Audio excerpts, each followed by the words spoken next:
I think he has the biggest upside and the biggest downside of any candidate I've ever seen. If everything works right, he will be an amazing historic figure. If everything works wrong, he'll be worse than Goldwater.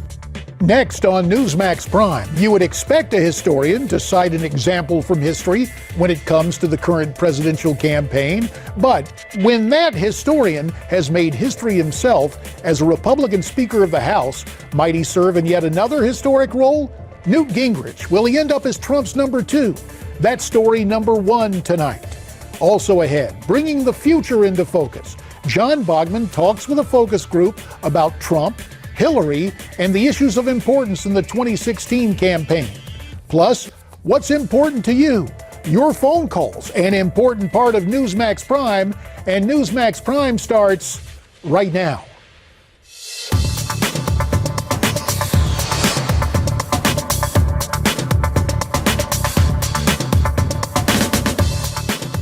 Good evening and welcome to the Wednesday night edition of Newsmax Prime. I'm J.D. Hayworth. Of prime interest tonight, Eye of Newt, or perhaps more accurately, Mind of Newt, or Future of Newt. At any rate, the name of Newt Gingrich rises to the top of Donald Trump's shortlist for running mate. Miranda Kahn has more.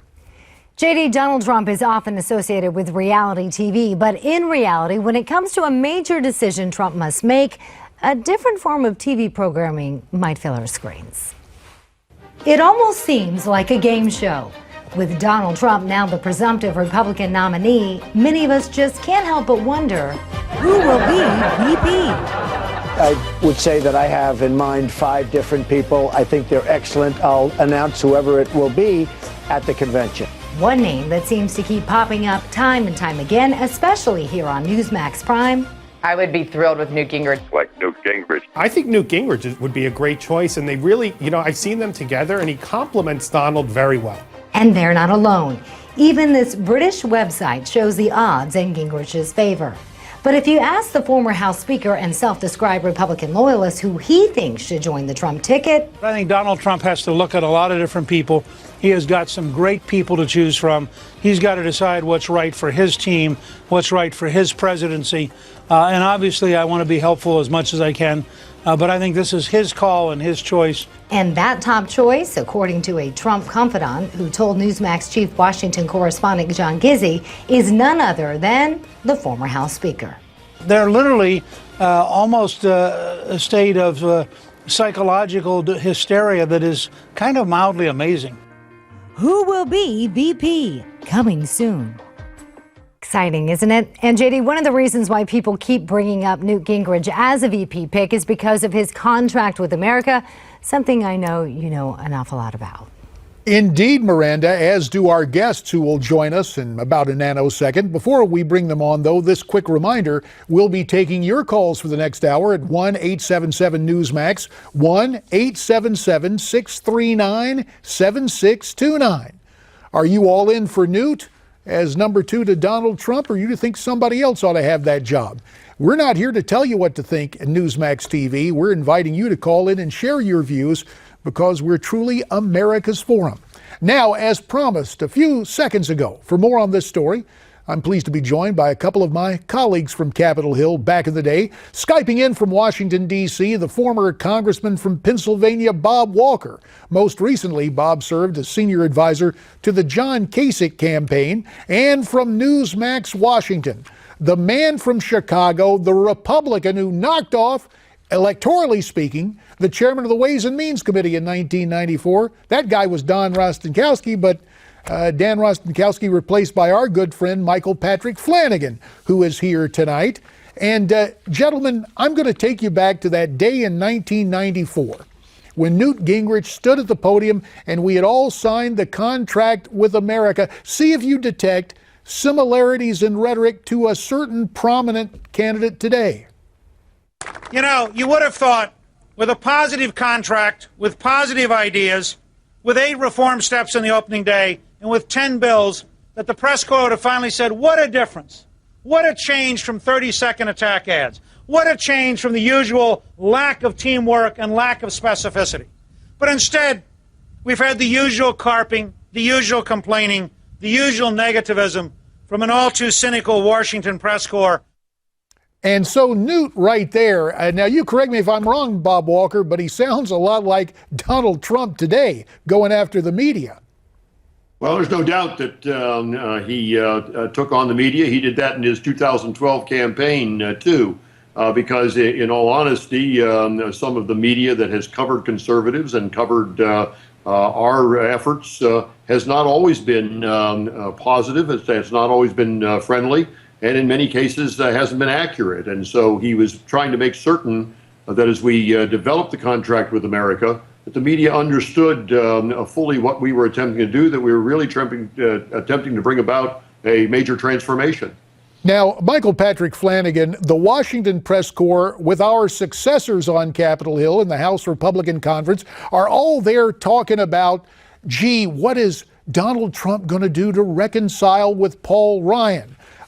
Your quick take on the Ryan the Ryan-Trump meeting that's scheduled for tomorrow.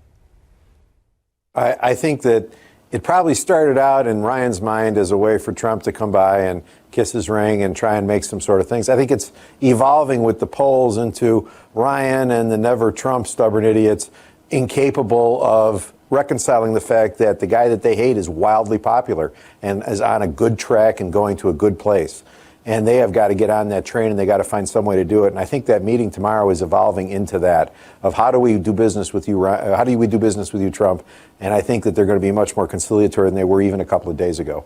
Well, to that point, Newt Gingrich himself on Breitbart News Daily Radio earlier today, and he was asked how he thought his successor, now Speaker Ryan, handled this dust-up with Donald Trump in withholding an endorsement of the presumptive nominee. Let's listen.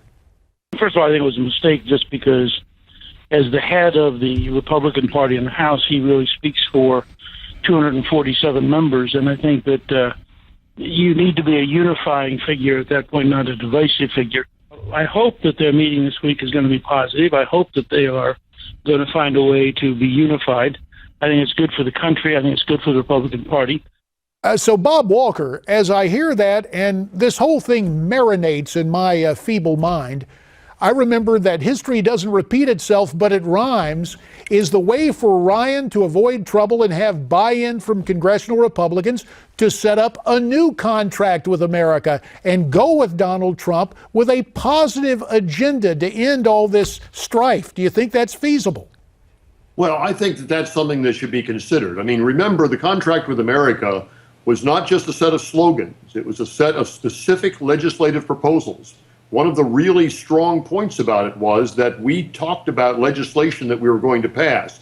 If there could be an agreement between the congressional Republicans and Donald Trump about what that set of legislative proposals would look like, I think that would make a very strong campaign for the Republicans this fall, because the American people would see flat out exactly what we were going to do, and we would be able to tell them that if we pass this legislation, it will really have a difference in the country. Michael Patrick Flanagan, I think about that, and I think it would certainly resonate with the perception of Trump as a can-do executive and get the Congress out of this kind of gridlock situation. But you know, the cynic in me, and maybe the fact I spent some time in Washington, I take a look at Paul Ryan and his reticence on dealing with illegal immigration. The Washington crowd just, we can't say anything about what Donald Trump has said about the ban on Muslims. But, you know, a moratorium on immigration is not outrageous. And finally putting in place effective border controls, it looks like that's what the electorate is craving. Am I wrong about that? No, I think you are right about that, but I don't think Washington hears that or cares about that. The attitude in this town has so often been and so long been, well, we know better than what the hot boiling, folks out there think, and they're angry right now, but we're the calmer, cooler, smarter crowd, and we'll do the right thing, whatever they think. And in this particular instance, they're wrong. They're not going to do the will of the people, or try not to. They'll resist it to some extent, particularly with immigration, and they will be punished for it. I got a fundraising letter today from Mitt Romney, not asking money for himself, not asking money for Paul Ryan's leadership PAC, asking money for Paul Ryan's reelect PAC. Ryan has a race in Wisconsin, and that's not happening because of his working with Donald that's happening because of his recalcitrance against the presumptive nominee and the will of the Republican Party. Quickly, if I could take one more second, what Bob was saying is exactly correct. If they have a positive agenda, they have something to work toward. And even if they leave immigration off it on a congressional level, for them to be able to say we're going to do these popular things, and by the way, all the Contract with America stuff was poll tested at 60 and 70% margins. They were wildly popular things. Yeah, you do what the again, people want, a wrong. refreshing concept, right? What we want to do right now is take a phone call from Clarksville, Virginia. Jim is on the line. Jim, what do you think about Newt as VP? Well, I think he'd make a great VP. He's a straight talker. He's to the point. He doesn't mix words, and you don't hear a lot of people out there talking negatively about him. So I think that he would make a super vice president. I hope and pray that that's who Donald Trump will pick. Bob Walker, you and I recall, and so does Michael Patrick Flanagan for that matter, the fact that our colleague here at Newsmax TV got together with Bill Clinton and put millions of dollars into a huge negative ad campaign against Newt Gingrich. If he got on the ticket, would we see that repeated, or is he inoculated now 2 decades removed? We've got about a minute for the answer here, Bob. Well, I think he is somewhat inoculated. I mean, you wouldn't have a person on the ticket that has been any more vetted than Newt Gingrich.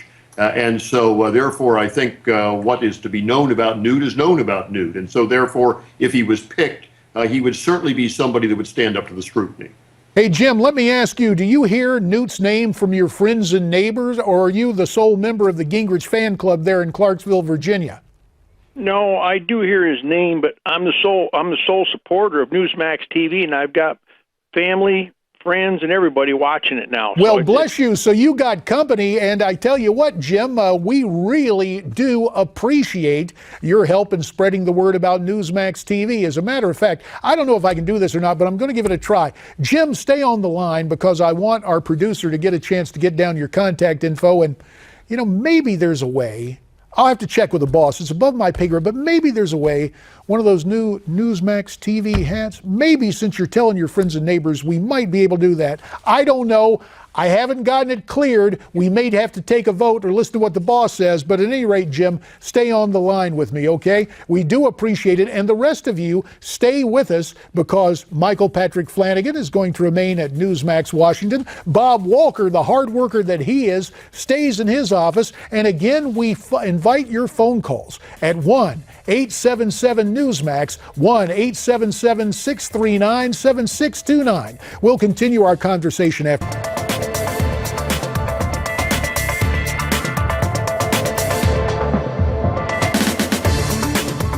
This election's too important to go into an election at half strength. That means we need a real unification of our party, which, you know, look, after a tough primary, that's going to take some effort. We are committed to putting that effort in. I want to be a part of that unifying process so that we're at full strength this fall so that we can win this election. Speaker Paul Ryan, following the meeting this morning of the House Republican Conference, addressing the press about party unity, despite his reluctance to endorse Donald Trump, at least thus far. Hey, remember, we want you in on this conversation. The number to call, 1-877-NEWSMAX, 1-877-639-7629. We continue the conversation now with my two former congressional colleagues. From Newsmax Washington, smack dab in the center of the screen, Michael Patrick Flanagan, the gentleman from Illinois. And on the right side of things, the gentleman from Pennsylvania, Skyping in from his Washington office, Bob Walker. It's good to have you both back. And gents, let's get right to the phones. From America's heartland, from Topeka, Kansas, we've got John on the line. John, what about Newt Gingrich as a vice presidential pick for Donald Trump? When I see Newt Gingrich, I think of Ronald Reagan. They're like-minded to me. And I watched a special on Reagan on your channel yesterday. And his speeches and Newt Gingrich are just, they're so level-headed.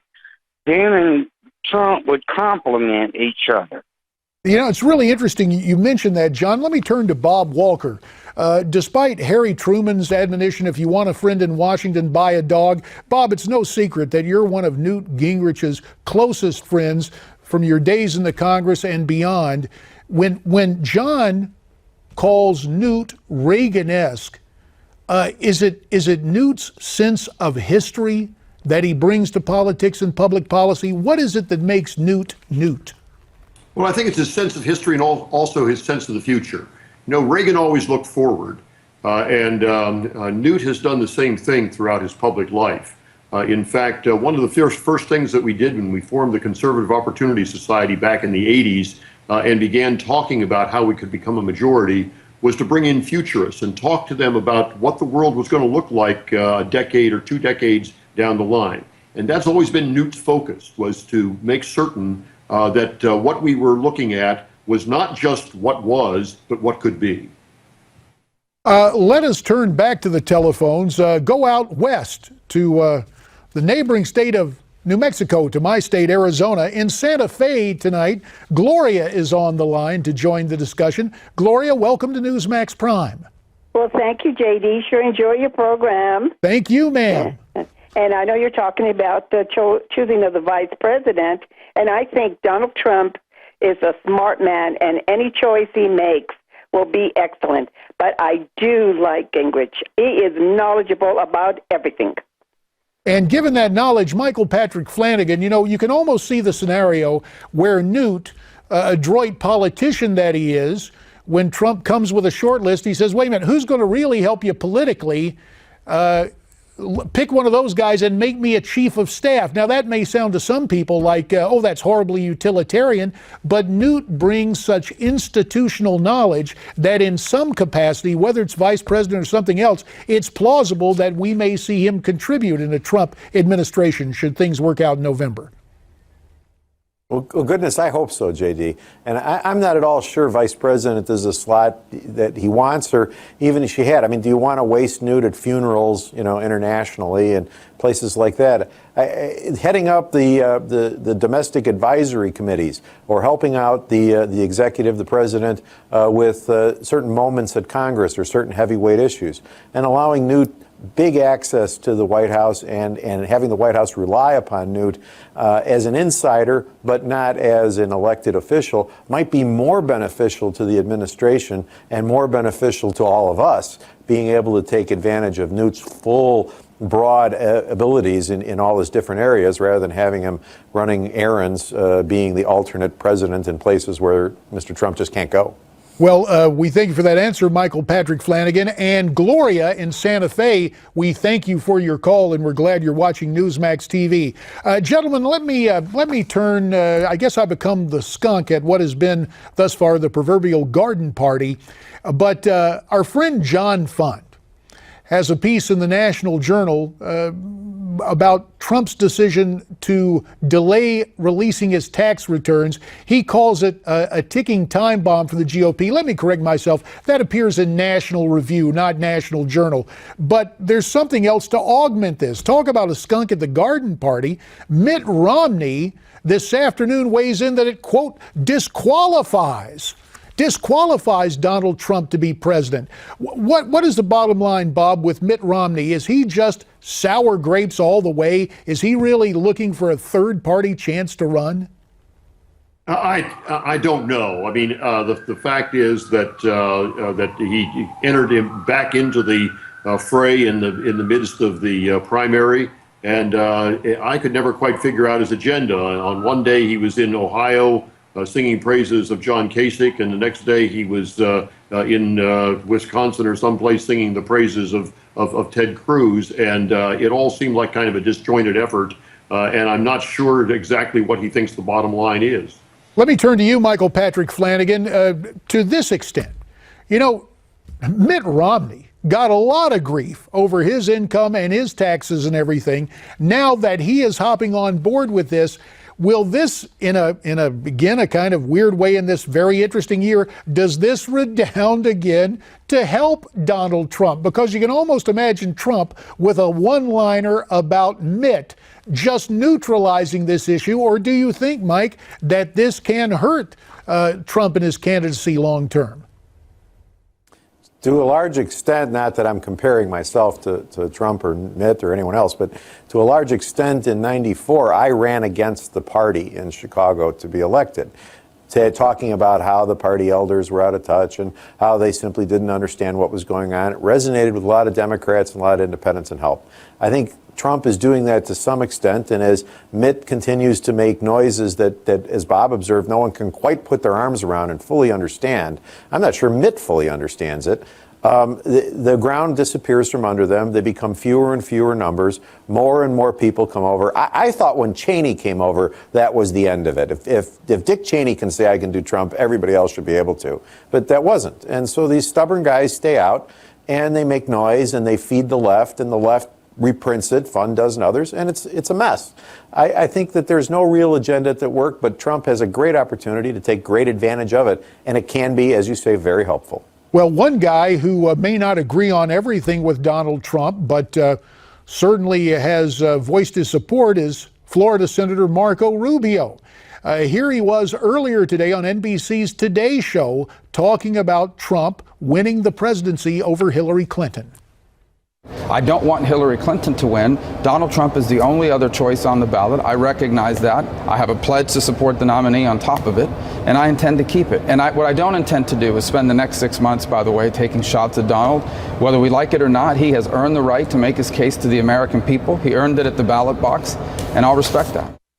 Bob Walker, let me turn to you, and there's about a minute left here. It looks like Rubio, through his disappointment, has gotten behind the presumptive frontrunner. Will John Kasich and others follow suit? I think ultimately that nearly everybody will, and I think Marco Rubio's statement there that Donald Trump earned his way to this nomination, and that's something that has to be taken into account by Republicans and by the country as a whole. Final 30 seconds to the gentleman from Chicago, Michael Patrick Flanagan.